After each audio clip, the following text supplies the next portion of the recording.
George, you just need the name George now. It's kind of like Madonna. Yeah. There you go. Yeah. Like soon it'll be a verb. You know, all those cyber companies that compete with you, they've been Georged. But anyway, George is a terrific friend of the firm and personal friend, family friend, and what a way to kick it off. It's one of the best companies in the world. I don't say that lightly. And playing a very important role protecting the Western world and our intellectual property and our business operations, government operations from, our critical infrastructure against hostile actors and hostile nation states and affiliated groups. So, I mean, I think we all owe George and his team our debt of gratitude, and it's just nice to have you here, George. Oh, good. Thank you. I think that's it. That's okay. it. So, about 10 years ago, a little over 10 years ago, George had 25 slides and raised 25 million. If he knew how VCs worked, he would have had 50 slides. But you've gotten from 25 slides to 1.5 billion in revenue in under 10 years, from a handful of employees to over 5,500 employees. What led you to starting CrowdStrike, and how can you describe that initial vision of being the Salesforce of cybersecurity? Well, first, it's great to be here, and thank you as always. Certainly, you and the whole team has been very helpful over our journey. And I know the last time I was here was like when COVID was shutting everything down. So it's great to be back. I want to start with that. When you think about CrowdStrike and its journey, it really started from when I got acquired at McAfee. So I had a company called Foundstone, which is in the vulnerability management space. That got acquired in 2004. And I had sort of a 3-year deal. I didn't think I'd make 3 years. I made 7. And my last couple of years that I was there, I was asked to be the worldwide CTO, and I didn't want the job. I turned it down twice because I was kind of running different groups in there, and I just didn't want to be like the tech guy. So the guy I worked for convinced me to take the job, and I took it. And at that point, I wasn't running engineering, but I was over the whole product portfolio. And I looked around and said, "Wow! Now that I inherited this thing, what do I have here?" And what I found was that whether it was McAfee or Symantec or whoever, it was this outdated architecture that looked more like Siebel and a lot less like Salesforce, number one. And number two, maybe the bigger one, is that people were spending gobs of money on security, but they weren't getting the outcome that they should have gotten, which is not to be breached. So just think about it this way, and when I say it, it may seem nuanced, but the whole industry was focused on stopping malware. And I looked at it and said, we should stop breaches. And it's a slight change in how you think about it, but it's actually a huge impact. And you have to have the right architecture, which is delivering security from the cloud, which became the whole Salesforce of security. And that's, after we sold to Intel, by the way, I did give them the idea of like, hey, this is what we should do. Nobody wanted to do it. And I said, okay, I'm going to go do something else. So I always do have that, I told you so, like you had the idea moment. And, here we are. 10, 11 years later. Yeah, it's often times that companies like that just can't innovate. The existing organization just gets in its way, and Pankaj Patel, whose board you're on, has founded Nile, and Eric, when he founded Zoom, Pankaj said, "Hey, this is a great idea. You can't do it within Cisco. You got to leave and go do it." And thankfully that you did leave and go do it. Sometimes there's just too much.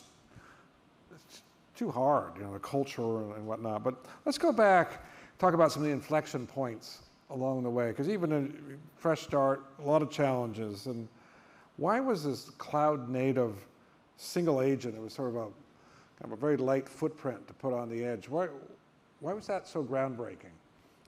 Well, it had never been done before, and before cloud computing, it would be very difficult to do it. So when I started the company, one of the other key moments that I had was I was in I'll answer your question in a minute, but it relates to it. I was in an airplane, and I had circumnavigated the globe for like the second time, and I was watching this guy catty corner to me, one row above, and he booted his laptop up. And it literally had the McAfee encryption, so I knew it was like a McAfee stack. And it took 15 minutes. And he's talking to the flight attendant, and he's reading his newspaper, and he's doing all this stuff. And it literally took him 15 minutes. And I go, that is the worst user experience that I've ever seen. And I'm like embarrassed that this is what we're doing to folks. So for me, it had to be a single lightweight agent. And part of the challenge, you learn as much as what not to do as to what to do sometimes where you're at. And the challenge, and I'm not picking on McAfee, I mean, Symantec and others, they all had the same problem, is they would buy stuff and they would never actually get it integrated, so they had like 12 different agents. And if I asked anybody in here, who's used kind of legacy technology, nobody would come up to me and hug me and say, man, I'm so happy that I was running McAfee. They'd be like, the thing is slow, it craps out my computer, I can't run Zoom, et cetera. So for me, it was always having a single lightweight agent, and the biggest piece was, how do you offload a lot of the heavy computational pieces to the cloud that can be done behind the scenes, where you have a real-time element that's leveraging AI, but you also have big brain in the cloud, and putting those together. So in 2011, when I started the company, people were like, the cloud is scary. Like, I don't want to have my security delivered from the cloud, and how are you going to do it? And you guys are going to fail, and it's never going to work. And it was just really early on. And today it seems kind of like, oh, duh, that should work, but it was really cutting edge at the time. Yeah, but it's still early though. I mean, maybe 20% of the workloads are on the cloud. I mean, so, and then you had the single agent, and we all remember how long it took to boot a computer up in 10, 15 minutes. You go turn it on, go get a cup of coffee, come back. Hard to believe. And then you had an initial AV, antiviral product, and that really started to accelerate the growth. What was the disruptive aspect of that product? Well, when we started the company, I'll make one last comment on the agent, just to try to get it right. And what people didn't get right was it was just too hard to install and get into a large enterprise. So we couldn't go to pick any big bank, right, and say, we're going to install CrowdStrike, and by the way, you're going to have to reboot 300,000 of your endpoints. Like, it would take you 2 years to get it installed. So one of the things that I really focused on, and we had a bunch of original engineers, like our launch team, engineering team, actually came out of Microsoft and in other places as well. And I said, you have to install this thing without a reboot. And they looked at me like I had, a hole in my head, 2 heads, I should say, which was like, you install Adobe and it reboots. Like, how can you install a security agent that is not going to reboot? And I said, you got to figure it out. And it took 6 months of engineering, like a couple patents, and that's a big part of our success, is that you can actually install it and never have to reboot anything. So it's that ease of use.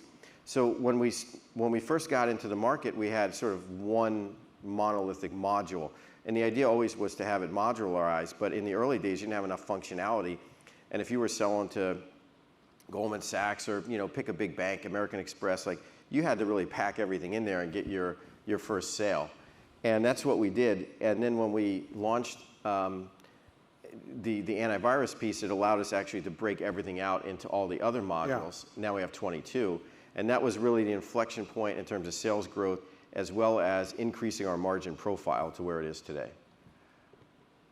A couple of things to follow up on there. I mean, oftentimes when you start off, you have a federated approach because you're trying to sell as much as you can to show some functionality, and then you maybe move to a service architecture with a bunch of modules. Right.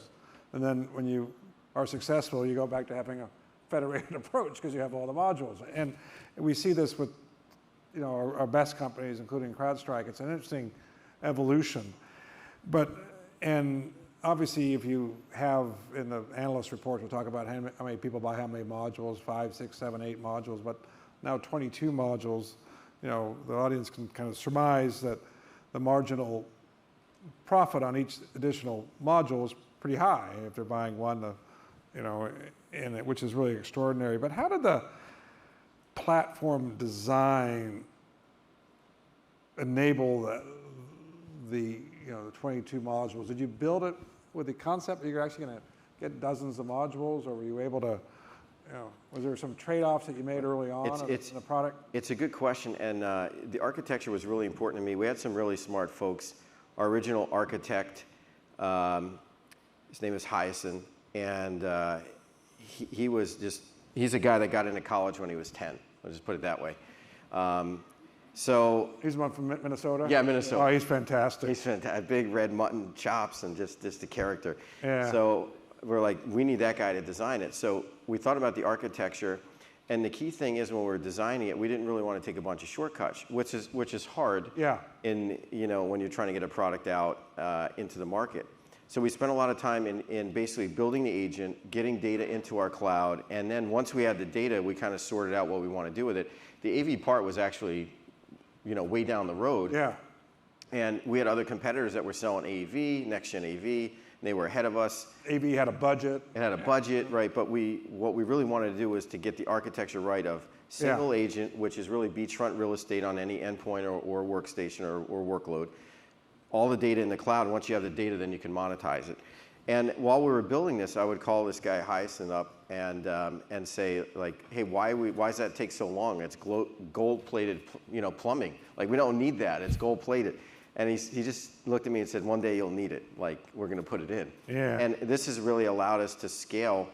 As an example, Amazon is one of our big customers. We were able to deploy 25,000 agents in an hour, every hour. And they have millions of things out there. So the fact that we took the time and build it right, we didn't shortcut was really important. And the other piece, we can spend more time talking about it, that's good. We did not sell an on-prem like brain version of it. Obviously the agent runs wherever, but we had a bunch of banks that said, we want hey, we love that idea, we're a Swiss bank, we want the on-premise version. And we're like, okay, we'll come back in 2 years and then you'll buy it then. Yeah, they didn't want the cloud version. It takes a lot of discipline. Yeah, there's a lot of discipline because you're turning down big dollars because then you have to go back and cloudify a product as well. And it was interesting. We spent a lot of time on product here. You might say, why is Jamie spending so much time on product? But it's just core to the success of the company. I mean, if you don't get this right, nothing else happens, right? I mean, this is it. Maybe it does happen because you're such a good salesman, but I mean, this is like critical for getting it right. But when did you reach that just add water moment? Where you just said, all right, we just need, investors, and we were fortunate enough. I first invested in 2015, again 2017, again 2018. But when did you have that say, all right, I've got it figured out? And what gave you that confidence? I think a lot of it was when we launched the AV product, we were able to get everything into modules. It was like 2017. And we had really crappy gross margins at the time, if you remember, like 35%. And everybody's like, oh, you're never going to, get them higher. And they had all kinds of reasons why we weren't going to, it wasn't going to work. And we kept telling everybody, like, hey, we're running a data center in parallel to our AWS cloud, and we're going to move some things over and make it more cost effective. Jamie bought into it, thank you. Yeah, absolutely. I saw it. Yeah, and now, we're close. Thank you. Thank God I saw it. I'm usually not that smart. Yeah. So, now we're close to 80% margin. But I think once we got all those modules, in market, and we had the functionality we needed, and then really we had the sales motion to go to market that was wash, rinse, repeat. We knew that, for every incremental head, unique account rep, you call them UARs, unique account reps. Everyone we added, we knew what it would do. We knew how long it took to ramp. We knew every metric on how it would be productive. Obviously they evolve over time and you get better at it, but once you have that formula, then it's like, ooh, I can just keep adding more of that, and we know we're going to be able to grow the sales piece.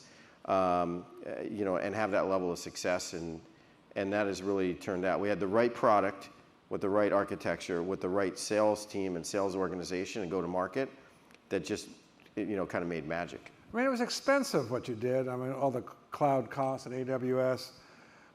And, just before lunch, many of you heard a talk by Jeff Von Maltzen on Tessaro and what they're doing using AI for curing diseases, but that's all run on the cloud as well. And so, there was a certain inflection point where you came along and wanted to build this product, and the processing and the other side of the equation was there that allowed it to be, cloud native and scale. Right. And you built one of the world's largest databases and ran the AI models over that, which you capture the data once and use it. And I mean, it just played out beautifully.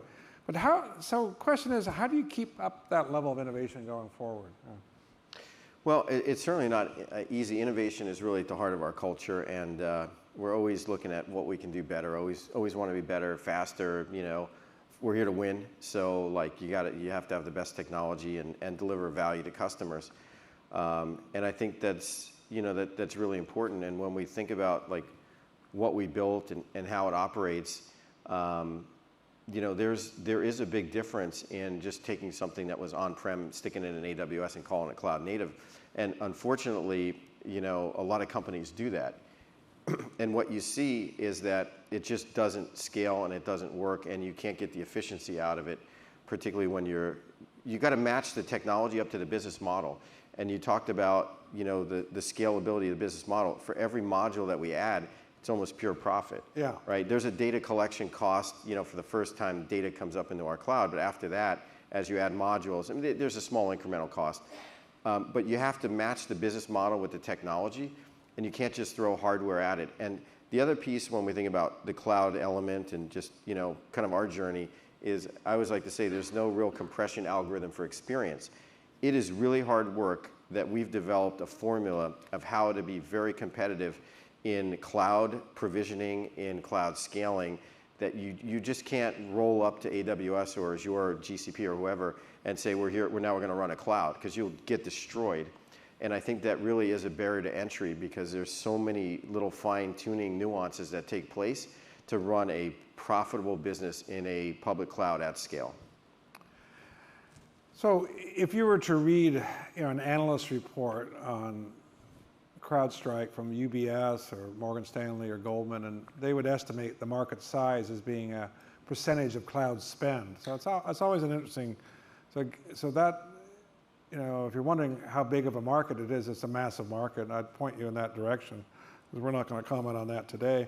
But I would comment back on innovation. You just got back from Israel, and you saw some very innovative companies there. And how is innovation accelerating? Are there new APIs being built that can plug into databases that can spin up products more quickly? Is it a more efficient time for innovation than it was? Or I think it's a lot easier to start a company now. I think it's much faster time to market and value. And we met with a bunch of companies over there. We have our something called a Falcon Fund, which is our own little venture fund that we invest in and meet with companies all the time. And we have a nice office over in Israel, bought a company over there. So we met with a whole bunch of startups, and everyone would come. It was kind of funny, because I would just start the meeting with, I bet you're from Unit 8200, because everyone is from Unit 8200, I think, which is like the security group. So everybody was from there, and they're really super smart, they're aggressive. But what I found is that, like, a lot of the hard work that we had to do at CrowdStrike, we had to build all this stuff. We had to build our own graph technology. Like, this stuff didn't exist. And now you can basically get a few folks together, start a company, plug into any number of the cloud providers' APIs, like CloudTrail or something, correlate some data, put a UI on it, and you're off to $1 billion valuation. Or at least it was. for a good while it lasted. Huh? The public markets go first and the privates follow, right? So yeah. we'll see how that works out. But the thing is, it really is a low barrier to entry, and you're not doing a lot of the hard work. I mean, it's good that these companies can get to market, but the barriers to entry for someone else to just plug into the APIs and do their own correlations with a better UI is, it's really low. Yeah. So in a sense, innovation. It's always interesting when you go back to kind of think, now, if we had to do it again now, how would we do it? And I think CrowdStrike is always innovating that way. I remember the day after the IPO, I was invited to go meet with Michael Bloomberg, and he wanted to meet. So you have the whole retinue of, the interview, and then they brief you of what you can ask and not ask. I'm just, ignoring all that, of course, and I thought, I got to try something intelligent. We got off of some tangents on architecture and poetry and things like this, but finally I said, all right, Michael, I was trying to think about how to describe CrowdStrike to you, but if you were to start Bloomberg today, this is how you'd do it. You'd crowdsource all the information, and you'd run your algorithms over it to assess the data from that, and then you'd present it.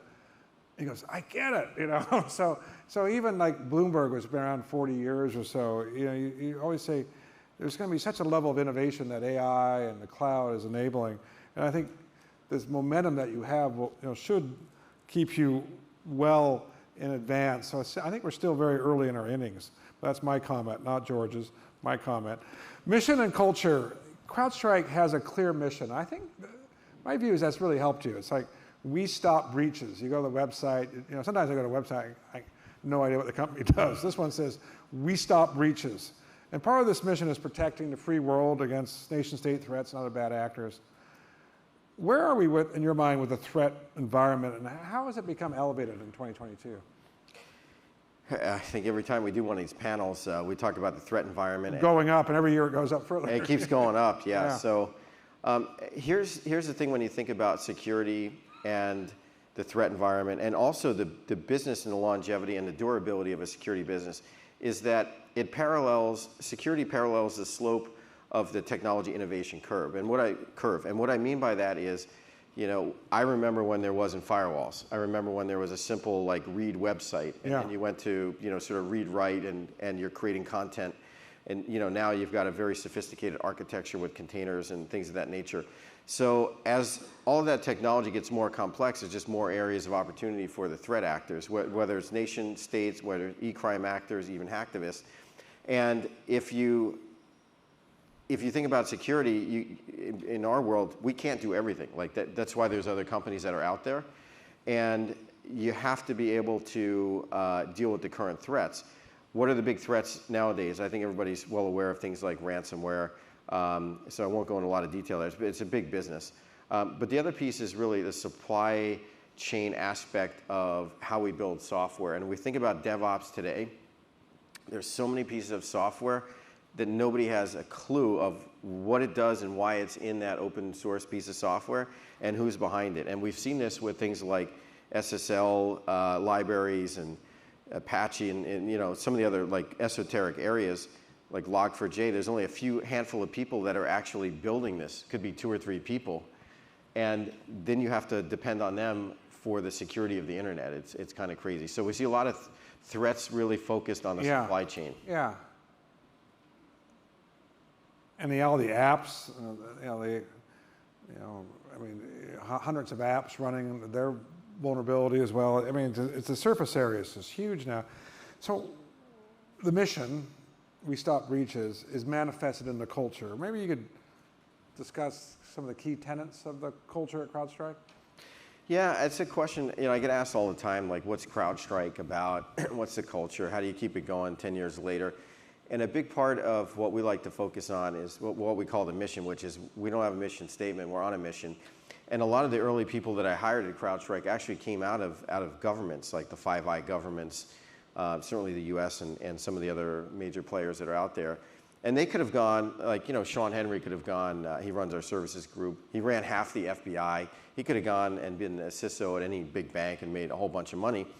And, he came to CrowdStrike because we were trying to change the world. And I think that was a big part of it. In the early days, we had an email alias when you wanted to apply for a job. It wasn't jobs or careers at CrowdStrike.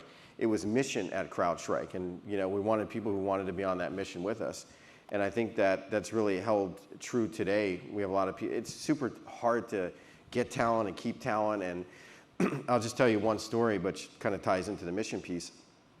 We had a customer in the Ukraine that basically called us up and said, hey, we need your help. Bombs are falling. The Russians are coming. This is when the war started. And they said, all of our people are in the basement. And they shut the lights off in the building, but the computers are still on, and it's at night, and the monitors, things are glowing, right? So they just want the Russians to walk by, don't worry about that building, don't target it, but everything is kind of blinking. So we actually work with them, and through the technology, you can drive automation. You can pretty much do what you want on these endpoints, and we were able to gracefully shut down all these systems for them. Excuse me, with their approval, and the people were able to get out, and it was we're saving lives. That was it was a big story for us internally at CrowdStrike to think if we weren't there, would that building have been targeted? Would have people have gone there to try to get in? So that's part of mission and purpose. Yeah, and Sean Henry is an absolute treasure too, and he never crosses his legs because he's carrying a gun. It's always like this. I always get skeptical of people who don't cross their legs. They're trying to hide something. Let's talk about building a sales organization. There was early on. I don't know where he comes up with this. It's all true. Sean and I are walking down the street in New York, and this bus backfires. He's like, down and cover. What the hell, Sean? I mean, anyway, but he's incredible. But he's a lovely guy. He's the best, and he's a national resource. Was there a moment when it was evangelical in the selling of the technology position of CrowdStrike versus it was more aspirational? And there's a lot of moments. So a lot of entrepreneurs here are like, they think they've got it. They got to, customers have to have confidence that they have it. And what was that moment like? And what were some of the lessons learned from that? Well, there's a lot of lessons learned. I mean, we talk about a lot of things that we do well, which we do a lot of things well, but we've made plenty of mistakes. I've made plenty of mistakes. One of the biggest mistakes that I've seen is hiring the wrong salesperson for the stage of the company that you're at. And there's really three types of sales leaders. One is evangelical, second one is a scaler, and the third one, losing my voice. The third one is coin operated. So evangelical, scalers, and coin operated. So I had hired a guy who was a coin operated seller, and when he got to CrowdStrike, I knew him. When he got to CrowdStrike, he's like, we kind of have the PowerPoint deck that we used, and he's getting ready to sell stuff, and he's like, all right, well, where is it? And I'm like, what do you mean? It's in the deck. And he's like, well, where's the product? I'm like, well, there's no product. It's just in the deck. And he's like, what do you mean? I'm like, well, no, you got to go sell the vision of that, and that's what we're building. And he could never get his head around that, and ultimately it didn't work out. But I think that was lessons learned for me is that you really need to put the evangelical salesperson in early that's going to say, hey, look, we don't have everything. We want to get feedback. We want some launch customers. We're building this thing out. We know what we're doing, but come on the journey with us. Mm-hmm. And you got to sell the possibilities, not just the parameters piece of it. And I think that is really important for smaller startup companies to understand. And then about 2018, we started to scale the sales organization. And a lot of that was the product was ready and the timing was right. What were some of the key decisions you made as you went to that next phase of scaling up? I mean, I think I've seen some phenomenal work from your team and the tools they built. What were some of the lessons learned from that phase, the scaling up phase? Well, we had the right team and the right folks in the sales organization on the leadership side to scale it. And it was basically add water and go. And I think from a board perspective, we were always focused on unit economics and magic numbers and CACs and things of that nature. But you got to go out and you got to get the right people. And I think everyone realizes how critically important it is to have the right sales organization and enable them and train them and get them productive. And I think we just did a really good job of being very formulaic. Yeah. There was nothing left to chance. Everything was a formula, and everything had it was a process. It was like, a well-oiled Formula One team. Like, we're going to execute on this, and we're just going to add people, and we're going to get the results. And that was a big part. So it started with leadership, started with sales process, and obviously we had a great product. All right, so we'll get to F1 in a second. You brought that up, but CrowdStrike is now an iconic brand and stands out amongst not just its peers, but in the software industry. There's a handful of companies, Salesforce, CrowdStrike, ServiceNow. They've had to sponsor tennis tournaments and golf tournaments to get there. But when I mentioned CrowdStrike, people know it now. It's an iconic brand. What are the lessons learned from building that brand? Well, we're still on our journey. I think a big part of building the brand is, what does it stand for and what can people rely on? And I think with CrowdStrike, we're really focused on best technology, stopping breaches, and at the end of the day, we're gonna have your back. And that's a big part of why our customers buy us, is they know, things go right, things go wrong, we're gonna stand behind our product. It's like having a good warranty on something. You may pay a little bit more, but the company's gonna stand behind it.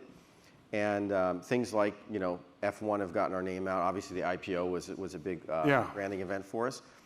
But having something that you don't deviate from what you do, you don't cut corners or compromise, is important.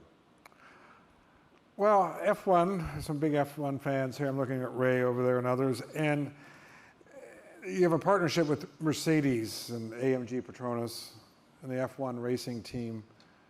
Kind of maybe talk about the genesis of that and how, maybe the cultural similarities between an F1 team and your leadership team. Is there any comments you'd like to make on that? Well, how many F1 fans are in here? Let's take a little poll. Okay. All right. How many F1 are now fans because of Netflix? Okay, yeah. So when you look at F1, we got in before Netflix. It's done great things for the sport, by the way. It's really humanized it. But a big part of getting into Formula One was we wanted the international exposure because we didn't have it. As a U.S. company, we just didn't have the footprint internationally. So we wanted to get into it. It was something that I almost got done when I was at McAfee, and then we got bought by Intel.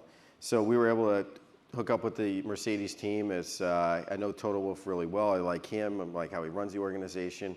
It's a winning team, and it's been a great branding opportunity for us, but also a selling opportunity when we get customers to the event.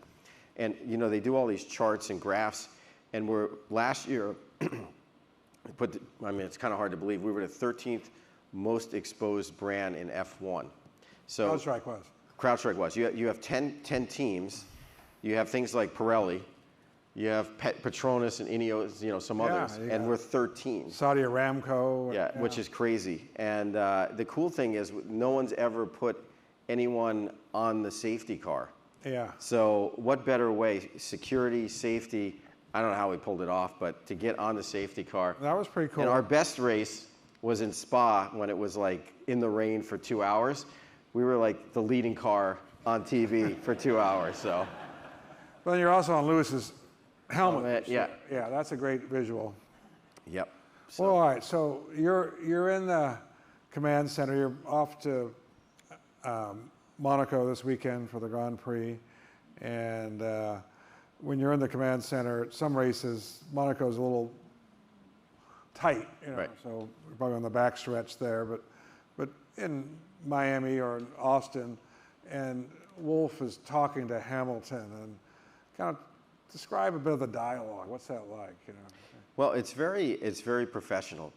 When you think about a professional race car, it's their job. The race car driver, it's their job. Yeah. Like there's no messing around. There's no chit chat. It's like car set up here. That, is it right? Is it wrong? What do you want? Ask about tires. And if you watch F1, you'll see Toto Wolff has this whole command center. He's got all these buttons, and he's talking to the tires and tactics and engineer. It's actually fascinating just to listen into the whole thing. But in general, it's all business, very professional, and it's all about like how do we keep making progress in the session to get the best car for the race.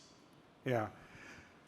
My first Grand Prix with George and Gerhard was in Monaco 2019, just before we did the road show. And, I asked them the day before, I said, what's this all about? It's all about the tires. Oh, God, I had no idea. Yeah. It's an incredible amount of strategy, but also there's a lot of data, a lot of telemetry data that goes back to the UK headquarters. And when you talk to Hamilton, and he has his one hand over the steering wheel. That's his using that. He's looks like he's driving with one hand, but he's actually using a stick shift with that. He's designed his own steering wheel. But the level of sophistication across that and the real-time telemetry, whether you're in Australia or South America, in like 2 or 3 turns, they'll adjust the technology of the car. It's really quite fascinating. The more you get into it, the more I respect it. But I think there's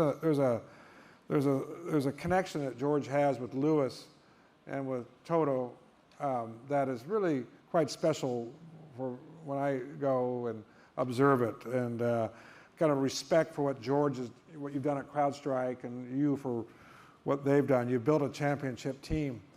We came out, I was with Mike Santonis, your CTO, is that and you got a big role there, and one of the leaders of the Mercedes team, and a fan came up to us after the Austin Grand Prix and says you can't win all the time, and they both looked at her and said, what do you mean we can't win all the time? That's what we do at CrowdStrike. That's what we do at Mercedes. That's how we're wired, right? Well, I've got a good Toto story for you. Okay, please do. I think, it's a good one for everybody. So, you know, we talk about, we do a bunch of interviews and videos and stuff, and I really appreciate just how good he is. He's the CEO of the team, basically. And he's a principal. He was a PE guy beforehand, so he knows racing, and he's got tons of funny stories. But one of them was about team building, and I really love this. And when he took over the team, and you know, you always need an enemy, right? So Red Bull was the enemy, and you know, they obviously won a lot of championships. But when he first got in there, he literally went to each person, you know, at the company and said, "You need to find your equivalent at Red Bull." So you could be secretary, janitor, CEO, engineer, it doesn't really matter. Who is your equivalent, right? You need to put their picture on your desk, in your locker, in your lunch pail, in your cube, on your mirror. He didn't really give a crap where it was. And he said, every day you walk in and you focus on beating that person. And, you know, that's how you win as a team. It wasn't Lewis, you know, bringing the car home. It's a team effort. And I really love that story. And I think it's one that's really good for lots of companies. Like, who are you beating every day? Because as a company, you want to win. But individually, if you don't play your role, you're not going to win as a company. Yeah, and everyone has their role. You know, you look at the motion of changing the tires. It's phenomenal. But everyone has their role. Everybody has a role. Really. So, CrowdStrike IPO'd June 2019. Within 6 months, roughly, COVID starts spreading. By March 2020, after this Knuckleheads conference here in Santa Monica, the economy shuts down. A lot of challenges of operating during COVID. And, you know, there's certain realities to remote work.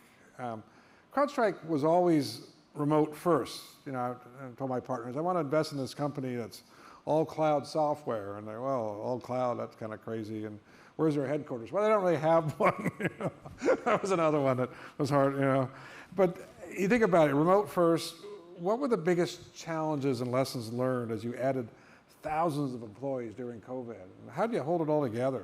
We added more than half the company during COVID that we never met. We did 2 acquisitions over Zoom. We never met anybody. Yeah. Think about that. First time I met was like 2 weeks ago when I actually... In Denmark, yeah. Denmark and also in Israel. Israel, so, yeah. A big part of it is you just really have to force people getting together.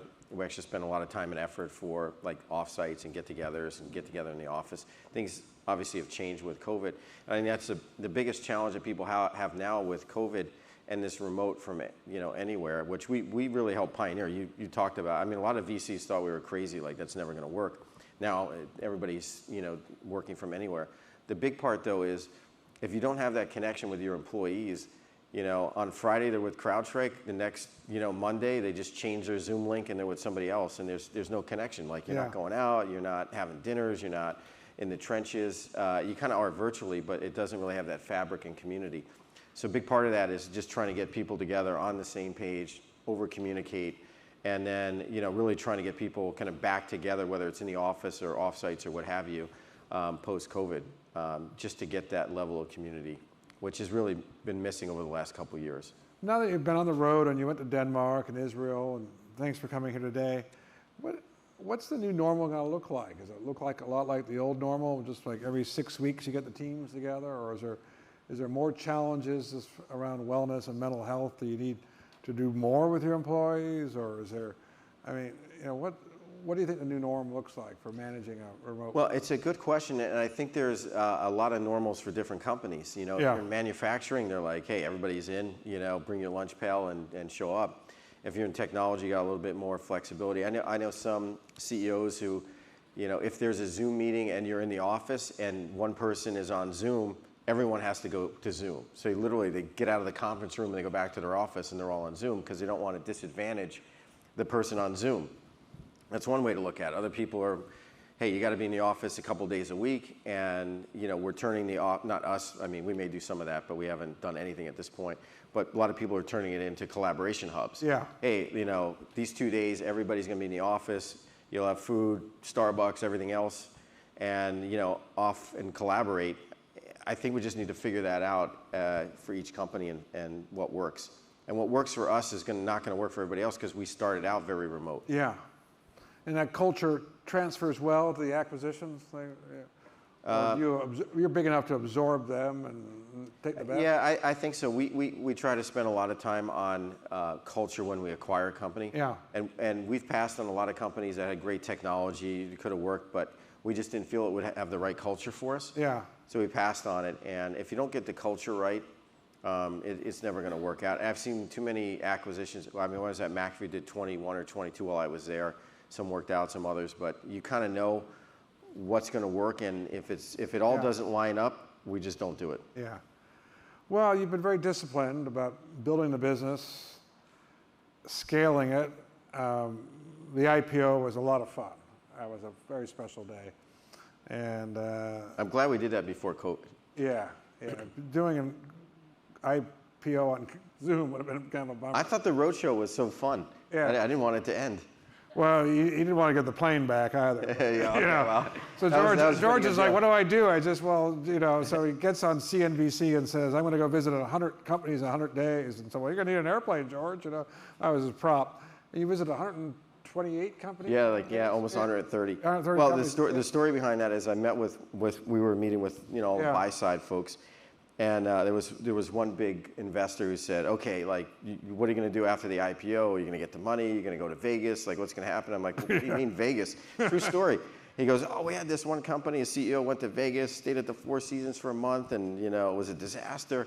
And I'm like, no, that's not going to be us. That's not us. I said, that's not I'm us. going to have, I think we, we IPO'd on a Wednesday or Thursday or something. I said, we're going to have a nice dinner, and the next Monday I'm going on the road to keep the roadshow going, which is to meet 100 customers in 100 days. Yeah. And we did 128, almost 130. Yeah, and then when Zoom hit, you did several hundred in 100 days over Zoom. But it was, ability to go to places like Wichita and Grand Rapids, places that are important industrial headquarters, but off the beaten track was just brilliant. And now it's nice to be back out seeing him again. George, thank you for being here today, and congratulations on all the success, and appreciate your commitment to come back and share your insights and perspectives with the fledgling entrepreneurs who want to be like George one day. And it's great to see you again, and thank you for your friendship. Well, I appreciate it, and it really takes a village, and it's, I get the accolades sometimes, but it's really down to all the CrowdStrikers who make it possible. So. Yeah. Absolutely. Thanks so much, Jamie. Thank you. Okay, there we go.